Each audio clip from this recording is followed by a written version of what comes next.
Size printer sektörüne yeni bir yanaşma getiren Bambulab printerdi. Xüsusi bir problem var idi. Plastik əriyib dolmuşdu hotent hissəsini, avtokalibrasiyasını işlətməyə mane olurdu. Problemi həll edib aradan qaldırdıq.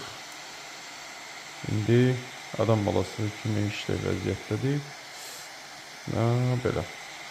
Çapdan əvvəl plastik atır və avtokalibrasiya prosesidir.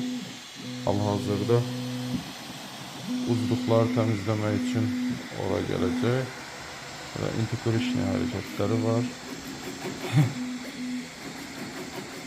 Delta printerlərdən sonra izləməsi maraqlı olan printerlərdən biridir. Sürətlidir. Sonra mənfi tərəfi plastik tullantısı çoxdur. Detal çap eləmək üçün artıq bir plastik istifadə edir.